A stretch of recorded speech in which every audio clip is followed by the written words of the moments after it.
যে সেলাইটাই করি না কেন মনে হয় ফ্রেমে বাঁধিয়ে রেখে দিই। হ্যালো বন্ধুরা, তোমরা সবাই কেমন আছো? আমি খুব ভালো আছি।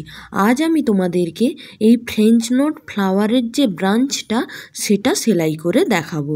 প্রথমেই আমি ডালগুলো সেলাই করে নিচ্ছি। আর ডাল সেলাই করার জন্য আমি এখানে ব্যাক স্টিচ দিয়ে নিচ্ছি। আমি এখানে আকাশি কালারের একটা সুতো ব্যবহার করে ব্যাক স্টিচটা দিয়ে নিচ্ছি।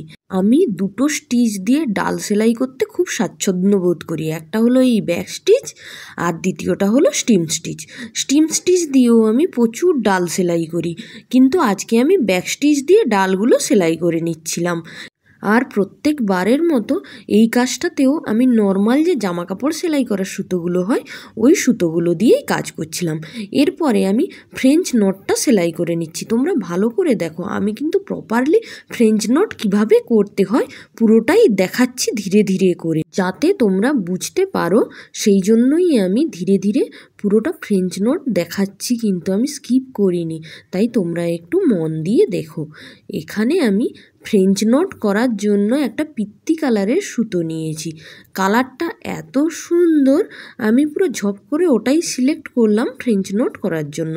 কিন্তু ভিডিওতে কালারটা এত ভালো আসেনি, কেন জানি না। যে কালারগুলো এত সুন্দর হয় সেই কালারগুলো ভিডিওতে ভালো আসে না। ভিডিওতে খালি লাল, সবুজ, হলুদ, গোলাপি এই কালারগুলোই ভালো করে বোঝা যায়। ওগুলো একটু হাইলাইটেড কালার তাই।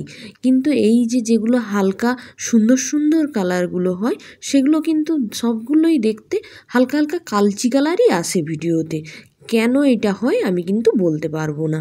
আমার কথা বলতে বলতে ফ্রেঞ্চ নটটা পুরো সেলাই করা শেষ হয়ে গেল।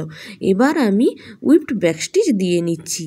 প্রথমে কিন্তু আমার কোনো প্ল্যানই ছিল না উইপড ব্যাক স্টিচ দেওয়ার, তাহলে আমি প্রথমেই দিয়ে নিতাম। আমি ভেবেছিলাম শুধুমাত্র ব্যাক স্টিচ দিয়েই ডালগুলো সেলাই করে নেব, কিন্তু ফ্রেঞ্চ নট দেওয়ার পরে মনে হলো যে ডালগুলো খুব সরু সরু লাগছে। কেননা আমি ডাল সেলাই করার জন্য খুবই পাতলা করে সুতো নিয়েছিলাম, 3 তার সুতো নিয়েছিলাম। তাই ফ্লাওয়ারগুলো যখন করি তখন ফ্লাওয়ারগুলো বেশ বড় বড় লাগছিল আর ডালটা সরু লাগছিল।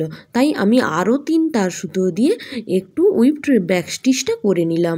তাই ডালগুলো মোটা হয়ে যেতে দেখতে সুন্দর লাগলো। এরপরে আমি চলে এসেছি আমার পাতা সেলাই করতে। আর পাতা সেলাই করার জন্য আমার তো আছে আমার প্রিয় স্টিচ, আমার ফিশবোন স্টিচ।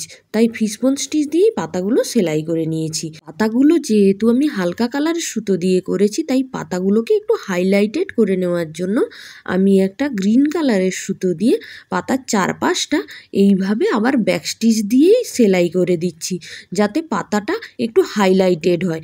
দেখো, পাতাটা কিন্তু হাইলাইটেড করে দিতে, অন্য কালারের সুতো দিয়ে চারপাশটা সেলাই করে দিতে পাতাটা কতটা সুন্দর দেখাচ্ছে। একদম পাতার লুকটাই চেঞ্জ হয়ে গেছে। এই সেলাই ভিডিওটা তোমাদের কেমন লাগলো তোমরা জানিও বন্ধুরা।